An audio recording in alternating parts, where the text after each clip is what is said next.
Hey, podcast listeners, Ria Wong with you once again with Nonprofit Lowdown. Today, I'm speaking with my guest and friend, Raj Thakkar. He is the founder and CEO of FOREsight Financial Services for Good, as well as the founder and CEO of Charter School Business Management, and a recent author. His new book is called Fiscally Secure. So today, we are going to talk about being fiscally secure as a nonprofit. Raj, welcome to the show. Thank you so much for having me. So you and I have known each other for many years, which is sort of funny. We reconnected. But for folks who are new to you, who don't know you, tell us a little bit about yourself and your company. Sure. So, about 17 years ago, I first launched Charter School Business Management after having been the CFO of Explore Charter School in Brooklyn for 4 years. And I kept noticing how many school leaders were trying to launch their schools, but they were terrified of the financial side of things. Um, So I launched it to be initially professional development for finance and operations people, as well as board members and school leaders. And a lot of the people we were helping were like, "You obviously know what you're doing. Can't we outsource this work to you?" So uh, we gave this choice of do the work for you, teach you how. And then later in 2014, when Mayor Bloomberg was leaving, who was very pro charter school, Mayor de Blasio was coming into power, very anti charter school. I said, well, hey, wait a second, here's a big risk facing our organization. Uh, let's create a doing business as. We launched FOREsight and we started helping other types of nonprofits beyond charter schools. You know, it's funny. I didn't realize you started with Explorer. Morty Ballin has been a guest on this podcast, so it feels like small world. So, That's right. okay, Raj, to be honest, when you hear about being financially secure, I know a lot of nonprofit folks may think it's like maybe not the most exciting topic ever. So talk to me a little bit about uh, sort of your philosophy when it comes to financial management in nonprofits. Sure. So I'll start with a personal story of why this matters so much to me. Uh, uh, so in 1994, my father had his first heart attack. And in 1999, he had his second heart attack. And he was a small business owner for 20 years at that point. And we essentially forced him to sell his home and business. And they were feeling very financially insecure. They were just like, how are we going to get by?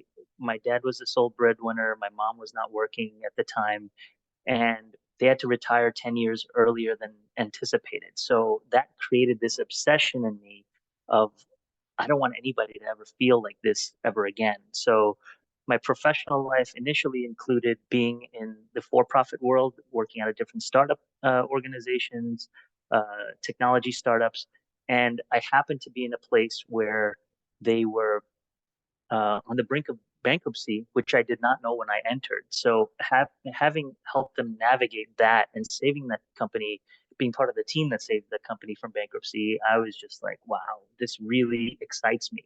I know it's not exciting to everybody else, but it really excites me a lot.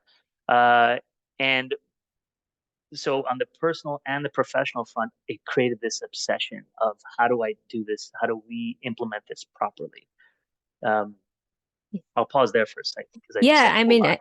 I think it's such an important thing because look, if we're talking about executive directors or founders, nobody I know starts an organization with a real passion to look at spreadsheets, right? A real passion to think about like financial sustainability. And yet it is the lifeblood. Like without money coming in, without managing the money, we can't do the work, we can't pay our staff, we can't buy the materials, etc. So talk to me a little bit about from your perspective, what are the I know you have a framework that people should be thinking about as they start to think about their financial health. Sure. So during the pandemic, this has been the big project is how do we take all we've been implementing for a few decades now and almost reverse engineer the methodology we've been using without having previously documented it. So uh, what I realized was there was actually a method to our madness and ended up calling it the fiscal responsibility method, where there's 10 components to responsible financial management in the way we define it. So whenever there's 10 of anything, you need a framework to digest it. So like the framework that I came up with was yesterday, which is the accounting, all about reconciling the past. Today, which is the finance, which is all about commanding the present. And tomorrow, which is the management and governance, which is all about forecasting the future. So within those 10 components, if you could visualize um, the first cure within this framework is to establish and evolve roles, responsibilities, policies, and procedures because you need clarity on who's doing what, when, where, why, and how. Then the first part of yesterday is to set up and maintain your accounting infrastructure because you need to preserve a solid financial foundation. From there, you have to process payroll precisely and promptly where you respect your workforce's efforts. And how do you do that? Is by paying them on time and paying them accurately. It's the least we can do. They're working really hard. And then the last part of yesterday is to ace the audit, demonstrate that your financial house is in order with all of your internal and external stakeholders. Um, Cure number 5 is to build reality-based budgets where you translate, estimate, and iterate your vision. So you're literally taking the words of your vision and converting them into numbers. Uh, Cure 6 is to check against that budget by preparing and analyzing vital financial reports, forecasts, and metrics. Uh, the goal there is to assess your fiscal health to make informed decisions. You can't be like fingers crossed, let's hope this works. It has to be based on real data that proves that you can afford the different expenditures that you want to make. The last part of today is control cash carefully, where you ensure that plenty of tomorrows can exist. Um, and then in the tomorrow column is grow wisely, know whether, when, and how to scale, because every nonprofit should be growing to some degree. Uh, Cure 9 is to mitigate risk proactively, where you maximize stability and minimize disruptions. And then last but not least, it's valuing the invaluable talent and technology that's getting all of this work done. And the goal there is to amplify your impact and reduce turnover. So again, I unloaded a whole lot. Help me unpack it.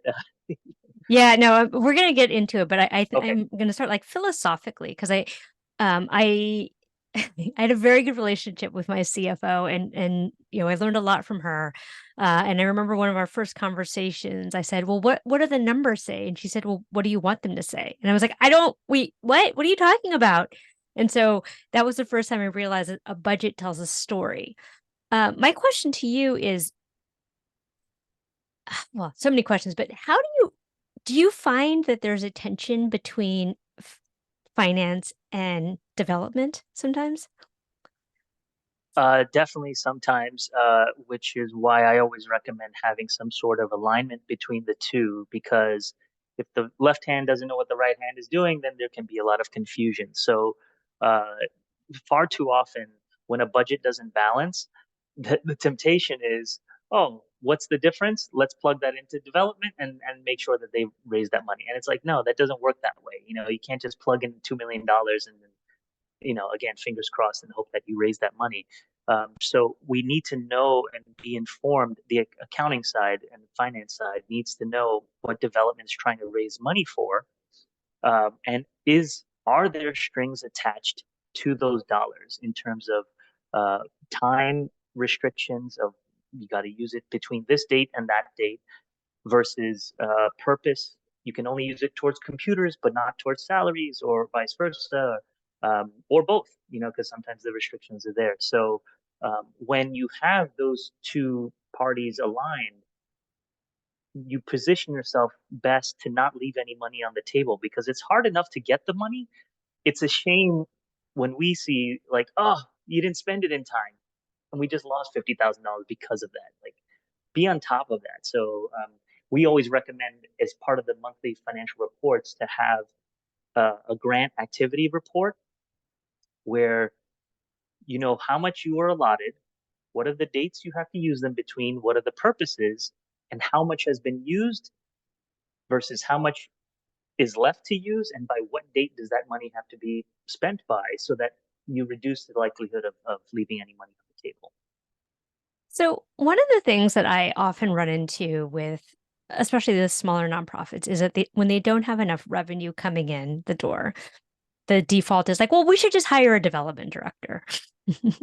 And I'm curious from your perspective, having seen lots of organizations and their cash flow, what are some of the ways that you've seen people sustainably build a revenue stream that may or may not involve hiring a development director? Yeah, so you one of the lines that one of our teammates always says is the juice worth the squeeze, right? So if your development director costs you X but only raises X divided by two, then you're losing money on the deal. So you have to make sure that that investment is worthwhile. Uh, the other thing is, I like to make sure that you're barking up the right trees. Like, are you chasing money that is going to either drastically change the direction of your nonprofit, or does it align with what you're doing? Because sometimes, even as an entrepreneur, you're like, oh well, they're willing to pay us to do this, let's just go do it. But then if that takes you way off track, then you shouldn't. And you have to make sure you're asking the correct foundations and corporate organizations, and just pursuing the right dollars. um, Another thought that comes to mind is having some sort of percentage of likelihood of these dollars coming in. So whenever we work with the development directors, we'll say, okay, you applied for $100,000 for this. What's the likelihood we're going to get this? Well, that's a government grant. It's 100% likely that we're going to get it. We just have to jump through all the right hoops. Great. Let's make sure to jump all through the right hoops. This one, it's a foundation. It's our first time. I'll say 30%. Okay, so that's $200,000, 30%. Well, let's say that 60,000 of that is like the likelihood of what's coming over. So if we can meld between the gap between development and finance, there's ways that we can be smart about the likelihood of the dollars that may be coming in, instead of just, oh, it came in, guess what, now we got to burn through it, like, or we applied for the same dollars and we got all of it. Now we have to shift around and figure out which foundations allow us to do an amendment versus not. So there's a really huge need for development and finance to get along. Yeah, and actually, as you're talking, I think that's one of the central tensions that I always had to manage, which is like, because in the nonprofit world, we're not selling widgets in the same way. So the predictability of revenue can swing pretty widely based on, is this foundation changing their priorities, et cetera. And I think that was the toughest thing for me with my board, who were coming from the for-profit world. Like, well, why don't we project out from the next year? And I was like, well, because money doesn't come in evenly, and a lot of it is kind of beyond our control. So how do you mitigate against those kind of wide swings? So it's just knowing, if you're on top of those numbers and you know where it's coming from, then you can live within your means. So sometimes, uh, say it's a multi-year grant, and you know that it's $300,000. You had said you're going to use an average of $100,000 each year, but it didn't quite work out that way. The first year you ended up spending 80 grand. Okay, great. That leaves an extra 20 grand for year two or year three. So if you stay on top of it, and you also collaborate with your auditor, because we've also seen some swings in the interpretation of when to recognize those revenues, depending on what the language is in the grant letter once you receive it. So, uh, in one fiscal year, I saw two completely opposite interpretations. One auditor said, well, there were implied restrictions when you applied for the money, so you haven't fully earned it yet, and we're going to leave it in, restricted dollars on the financial statements. And the same grant from a different auditor said, oh, the letter just says this. You recognize all of it as soon as you received it. And we're like, what are you talking about? So knowing the difference between cash and accrual accounting is also very important because on a cash basis, things may look amazing, and then on accrual basis, they may show deficits, and it'll be very confusing to your board, especially if they're not all financial people. Um, be like, what's going on here? Bank shows a lot of money, but you're telling us we had a loss. Explain this to me. So being able to explain this is really important. Ugh, I'm getting like PTSD flashbacks of my board meetings. Um, I want to talk about costing out programs for a second because I think EDs and generally it's program directors who are overseeing programs, but I think that there is a little bit of a learning curve when it comes to understanding the true cost of a program. Can you walk us through how you might help people do that? Because I think especially for program people, we get very involved in kind of the nuts and bolts of the program without kind of bigger picture understanding what is a, you know, cost center versus a revenue generating center versus like what we can raise money for versus what is operating at a loss. Yeah, so there's a few different ways to slice and dice this. So from the auditor's perspective, they like to break things up because they're required to for one of the statements that's called the statement of functional expenses. So they want to see how much is going towards the program, how much of your expenses are going towards the program, how much are going towards general and admin, and how much is going towards the fundraising. So that's layer one. Because we talk about in the book the need to satisfy all of your different stakeholders. Um, so auditor wise, accounting wise, they want to see that the bulk of your dollars is going towards the program and the minimal amount is going towards general and admin. And however much fundraising you do, that's what you do, 3%, 5%, 10%, depending on how much you need. So that's one layer. Um, for your leadership team, they may define things completely differently. They may say, okay, for this program, we only want to see what the expenses are when it comes to supplies, materials, and equipment. Another way may be, well, what's the cost of the people that are involved with running that program? Um, so is it 75% of the program manager's salary? Is it 100% of the program manager's salary? Is it 10% of the executive director's salary? Let's try to figure out. And again, you could, if you have a really um, detail-oriented auditor, they may make you do timesheets to track your time instead of just these guesstimates that are good enough. So you need to know your auditor of, how detailed do you want to get, so you can accurately track the cost of the people. And it's not only the salaries, it's the FICA, the Social Security, Medicare, it's their benefits, it's their 401k match or 403b match. It's really how detailed do you want to go to capture all those costs. Um, so I'm trying to think of, and then the board they may look at a completely different level. They may be saying at a high level, let's look at our average days of cash. Let's look at this ratio, that ratio. And they may have a completely different set of criteria because they may be Wall Street types that are used to this, and you know the nonprofit team may be like, the hell do we need all this for? What I always recommend is it's not this moving set of targets that you're trying to please each one of the constituents and stakeholders. It's as best as you can say, let's agree upon what metrics we're going to report out on. How do we make the auditors happy? How do we make the leadership team happy? How do we make the board happy? If you're a charter school, how do you make the authorizer happy? If there's other regulatory agencies that also need to be happy, if there's a lender involved, if you have a bond issue or something because they help you buy the building, do we have to make them happy with a certain number of days of cash or whatever other covenants are in the bond? Just knowing what everybody wants and making them all happy, ideally.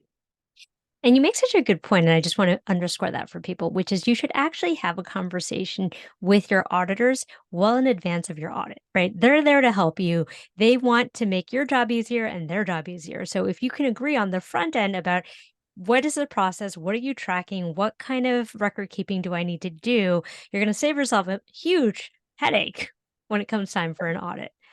That's Um, right. and auditors are your friends, kind of.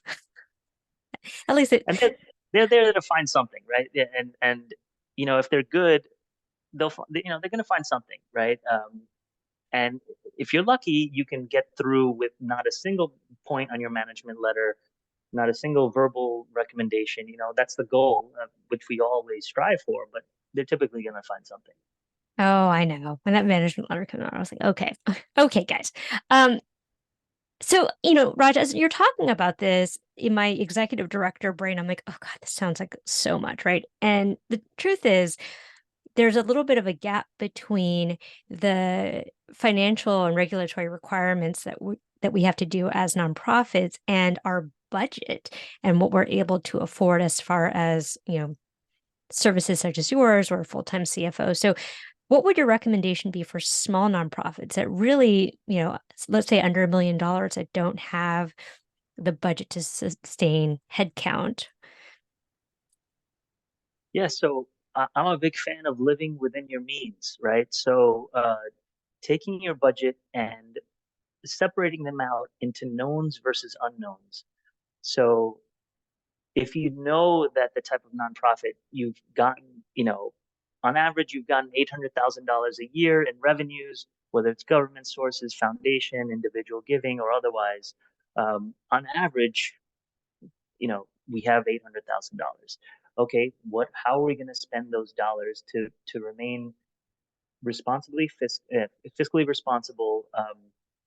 And if some unexpected source of dollars comes into play, we have a wish list that's waiting, but make sure it stays as a wish list outside of the budget if and only if you have a surplus and you truly need these other items.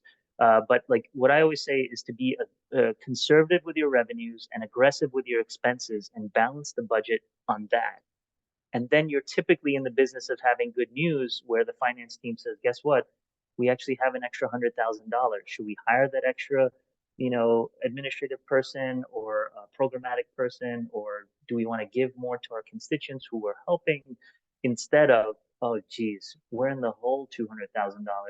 Now we have to cut 4 positions and, bad news for our constituents and all that kind of stuff. Like that's just an awful place to be. So I'd much rather be in the business of good news than giving out bad news. Let's talk about this because I know that for most nonprofits, the biggest expense line is the salary, right? People are expensive. It's usually about 80-ish% of the budget. For many, especially small nonprofits, the biggest expense for them after the executive director tends to be the development director. And in my experience, there's a lot of uncertainty on a board level, on an executive level, of like, okay, we're about to make this big expense with essentially kind of a gamble that this person is going to help bring in more revenue. So, can you talk about how you help your clients think about managing that risk? Because, the other thing that we know is that the average tenure of a development director is 18 months. So, it feels like a very risky, potentially, uh, money losing hire for what is essentially an unproven risk. Like we think that this person can help us bring in more money, but based on their past record, et cetera, but we don't really know. So I don't know. Does the question make sense? We're just like, Yeah, how do we decide when we're going to kind of take a calculated risk on a hire?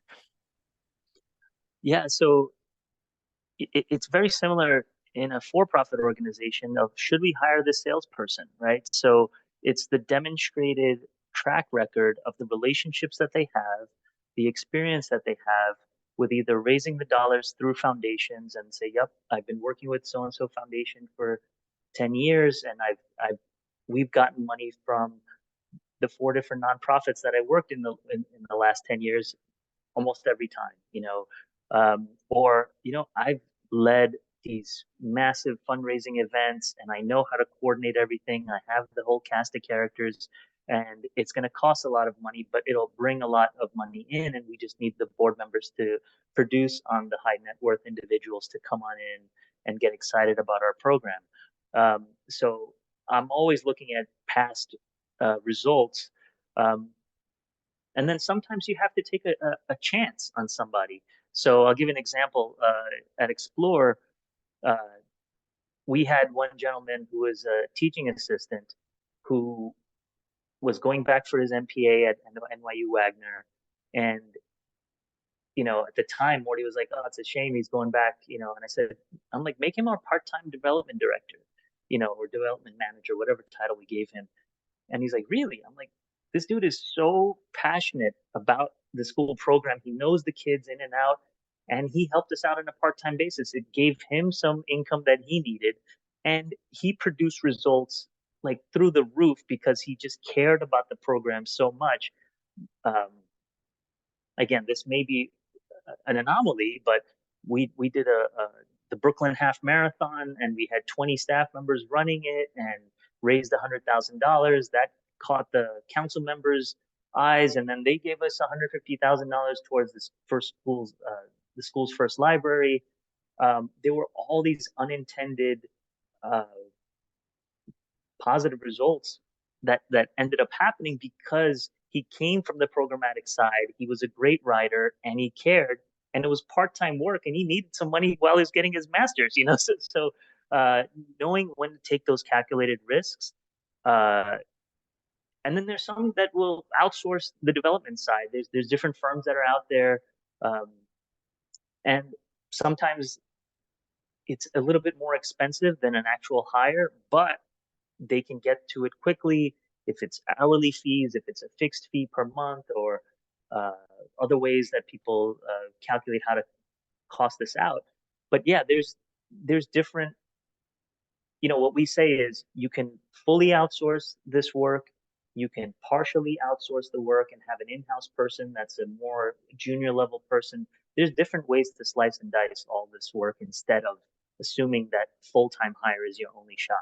Yeah, I love that so much. That actually led me to my next question because I think especially for smaller nonprofits, the you do have to get creative because you may not have a budget to sustain highly specialized um, you know, employees, such as yourself, or really sophisticated and experienced development director, because those are very expensive, right? I also think that there's a world where, and I use it personally as an entrepreneur, like I outsource stuff on Fiverr, on Upwork all the time because I don't necessarily need someone in-house full time to produce certain projects. So I think, for those folks out there listening, there are, as I say, many ways to skin a cat. So I think just being creative and thinking about what you need versus what you can hire out for. Um, Raj, as I'm thinking about uh, as I'm thinking about financial management, where do you recommend that people start if I'm listening to you and I'm like, okay, yes, Raj, like all this is making sense. Your 10 points make a lot of sense to me. If I don't have a CFO, where do I begin? So so I would ask, like, what's at stake, and for people to get really clear on, um, if they have a financial, like a board member, a board treasurer who can explain these concepts in layperson's terms. That's the biggest thing, because as soon as someone gets intimidated by the numbers, their eyes and ears shut off, and forget it. It's not going to happen, and then it's just a bunch of wishes, without any kind of reality involved. So finding someone who can really understand the numbers and explain them in ways that are clear, uh, to remove that intimidation factor is huge. Uh, then I would create a budget based on as many knowns as possible and see if this is financially feasible. Because a lot of times people will do the exact opposite of what I recommend. Is they're aggressive with the revenues and like, oh yeah, we're gonna raise $5 million, and then it's only gonna cost us $1, and it's like, yeah, right. If then everybody would be doing it, and it's so hard to balance the budget. So I always say that the finances kind of show you your options, and the CFO or the finance leader's job is to not be the naysayer, not be the one that says no all the time. It's their job to show how this is possible and present options to the board and leadership to saying, yes, that can work, but this is how we have to do it. So the school example is, this is what your first iteration of your vision leads to. We're $1 million in the hole. However, if we add 3 kids per classroom in the school example, then we can balance the budget. No, but then that's going to violate this. Okay, what if we add 2 students per classroom and then cut a couple of costs here and there, and not have teaching assistants for every single classroom, just for K-2? So it's the iterative process between the programmatic leader and the financial leader to see if this can actually work. Otherwise, don't do it, because one day you're gonna have to share bad news. Yeah. Well, and I wanted to reiterate this so strongly because I do think, at least from my experience, um, the way that we budgeted was not necessarily, it was very conservative, right? But it didn't necessarily sync up with the vision in the way that I wanted to, right? So generally it was like, okay, well, we think that we can increase expenses by 3% because we think that, we can increase revenue by that much. So we're going to like back in the expenses to the revenue. And I think as a leader, I would have enjoyed going through a budgeting process of like, what are we trying to achieve this year? And then what do we need to do it? And then how do we make that work with the numbers? So I think going the other way makes a lot more, and it feels a lot better. And yet there's still that tension between the finance people. I mean, like, I don't see how that works numerically. And the program people be like, I see this big vision of the world and the dent that we're going to make in the universe. That's right. Yeah, and I'm not sure how you feel about volunteers, but there's a lot of work that can be done by volunteers beyond just stuff in envelopes. Like I think that I encourage people to look for hidden assets.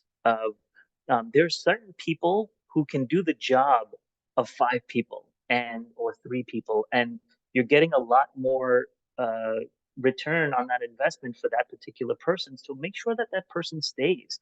Um, Going back to the volunteers, like, give them real responsibility. The only difference is, it's like, listen, this is a commitment that you're making. We need you to be here 5 days a week or 3 days a week or every Monday and Thursday, whatever that is. But give them real responsibility and have some sort of process, just like with board members, where they sign a contract and it's very clear what they're doing. Do the same type of thing with volunteers, so that they're like, oh, I want to come back to this. I'm actually making a difference, instead of just, yeah, I went to the soup kitchen and put some food on. And I remember going to an event where they gave more um, importance to the volunteers than the actual people we were serving food to. And I'm like, this is backwards. We should give everybody name tags, not just, oh, look at me, I'm named, I have a name and you don't. And like, so just, I don't know. I'm going off on a tangent on volunteers, but like, there's different hidden assets that are all over your nonprofit that I would challenge you to find, and make sure you engage them for the long haul. Yeah, and I just want to reiterate that because often your best donors will be folks that started off as volunteers, right? And really, especially for wealthy people, time is more valuable than money. So if they're already giving up their time, they're likely going to be willing to support you with their funds. I want to talk about board members for a second because you mentioned this and I want to circle back to it. So in my experience, and again, and data point of one, the what I've seen is there are often a couple of people who are very financially savvy, usually, my Wall Street finance types. And then the rest of the board that's like, yeah, yeah, yeah. The finance committee, like, okay, it looks good. Right. Um, so on the finance end, with the folks who are very savvy, I feel like there was a little bit of a disconnect for them between understanding the for-profit and the not-for-profit world. So I think that's one thing. And then I think, generally speaking, there seemed to be this kind of lack of overall financial literacy that kept people from digging into the numbers. So what do we do here? Sure. So how we've addressed that is we've created a bunch of impactful one-pagers, which I'm happy to send to you, and you can make them available to your listeners.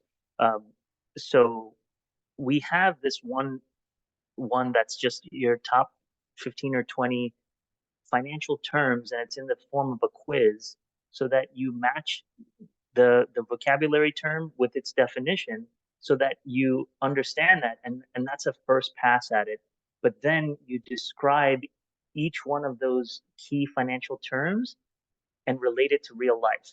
So your assets, your liabilities, it's like, oh, your assets, the cash that you have, your home, your car, or whatever, like, and making it applicable to their real life. We have another one pager that is all about how to get along with your finance committee, where you have a fiscal calendar with all the deliverables and due dates and who's responsible and who are you sending these things to. So there's alignment from payroll to collecting your dollars from your different funding sources to all the different large expenses that are going on. So you have alignment there, and then there's alignment on the reporting. So uh, what are the components of this financial report? Not only budget versus actuals, but forecasting on a cash basis when cash is tight, as well as on an accrual basis through fiscal year end. So you know where not only where the numbers have been, but where the numbers are headed. And then the grant activity report that I described before of where do you stand and all the restricted funding sources. And then the types of questions you can ask of your school, of your nonprofit leader or school leader, whatever organization type it is, um, of the key financial components of the program. How is this going? Are we, per constituent that we're helping, how much money are we raising? How much money are we spending? Is there a balance there? Is it in favor of one or the other?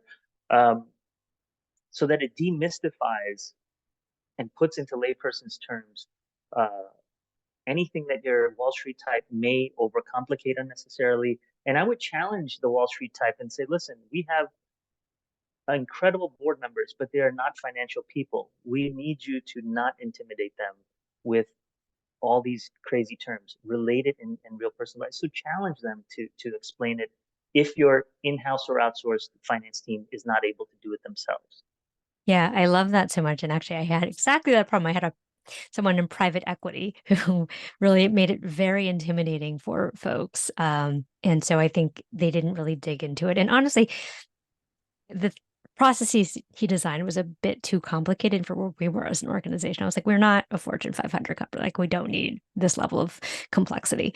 Um, let's talk about your book for a second. Who's it for?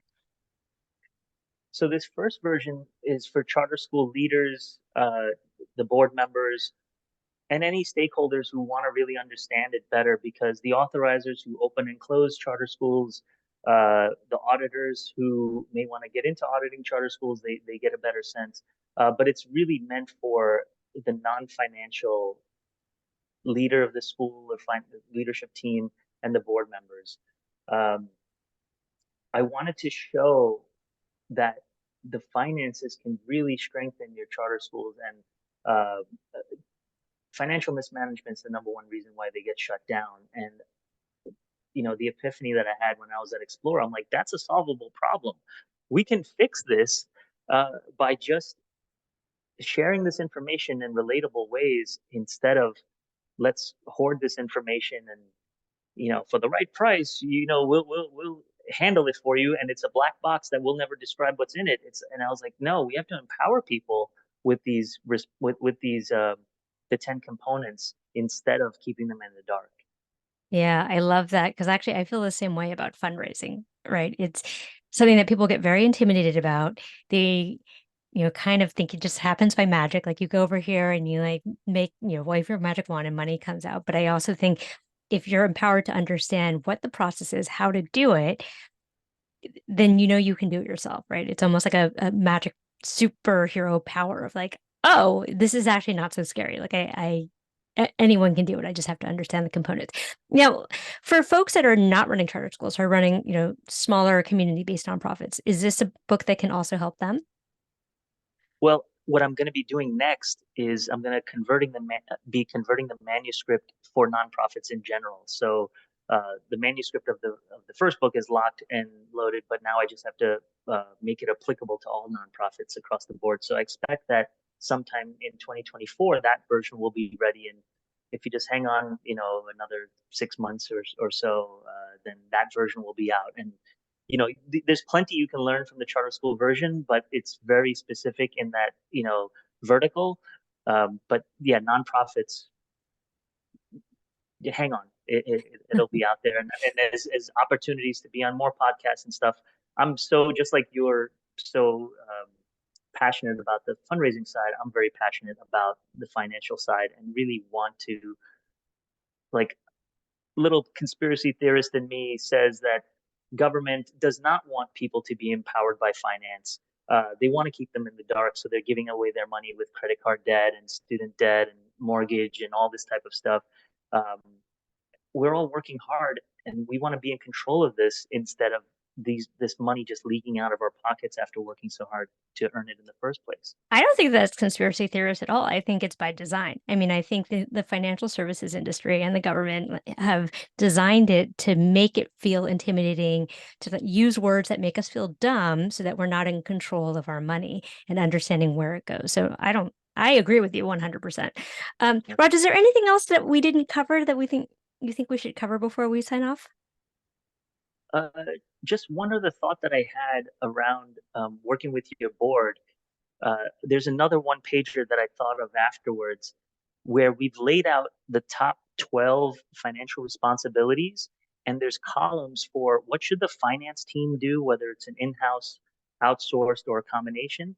What should the leadership team do of the nonprofit?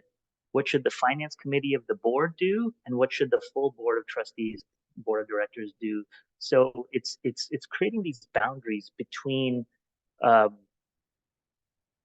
where does one team begin and end, and where does the next one pick up, or you know enforce what's happening or bless what's happening, because uh, through that type of education, then people can really have that intimidation factor reduced. Yeah. Well, and I just want to underscore that so strongly because at the end of the day, as a board member, you are legally and fiscally on the hook. So you better understand what the finances are. You better understand that budget. And because when you sign your name on it and like things go south, they're coming after you. That's right. All right. Well, Raj, I'm going to make sure that all of the handouts that you said are in the show notes for folks who want to learn more. I'll make sure that your LinkedIn profile is also there. So if anyone wants to get in touch with you and your team for some financial services and advice. And for those of you who've enjoyed the show, please go to Apple Podcasts or wherever you listen and give me a positive review. It helps people learn more about the show. Thanks so much, everyone. Have a good day. Thank you.